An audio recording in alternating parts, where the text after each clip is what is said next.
In California, chemistry teacher Margaret Gieszinger is caught on camera cutting her student's hair while singing the national anthem. One student says that she had come into the room declaring it as haircut day, and the student didn't even know she wasn't kidding until it was too late. When he realizes what happened, he stands up. I'm not done. She then begins chasing students in the classroom, grabbing this one girl's hair, but she manages to get away. I hope I never have to see her at that school again, because I know for a fact that I will never be able to see her as a respectable authority figure in my life. Gieszinger was then charged with 1 count of false imprisonment, 2 counts of cruelty to a child, 2 counts of battery, and 1 count of assault. Okay, this is a throwback, Karen, but it was fascinating. With millions watching and many people benefiting from this program called Indisputable, we just need 1% of the viewers to become a paid member so we can continue to bring this content to you.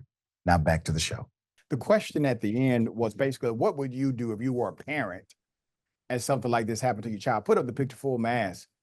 There are some details. CNN reported on this back when it happened. She did get arrested. California high school teacher did lose her job. She faced multiple criminal charges after the cell phone video emerged.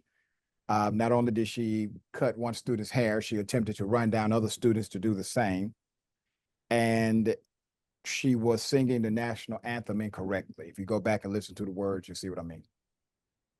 Margaret Gieszinger, 52 years of age at the time, was teaching at a prep high school, faced 6 criminal misdemeanor charges and 1 count of false imprisonment and 2 counts of cruelty to a child, 2 counts of battery, and 1 count of assault. Now I go back in memory to my chemistry teacher in high school, and she was a really sweet woman, really sweet woman.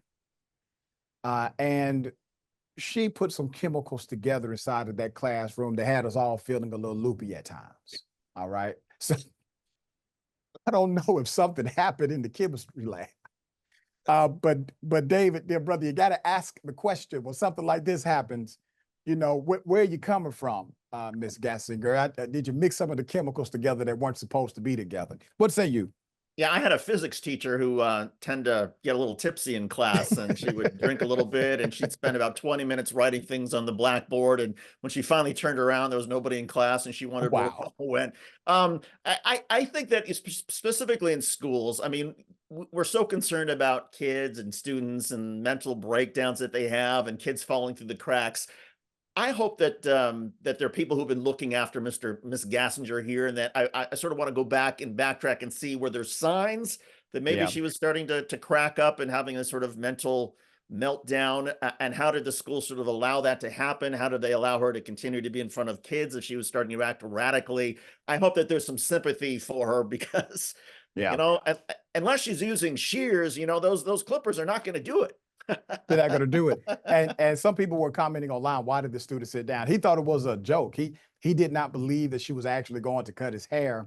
And then you see the students, all of them realize our teacher is actually serious today, and there's an issue here. But, you know, nobody was harmed other than a couple of snips here and there in the making of that video.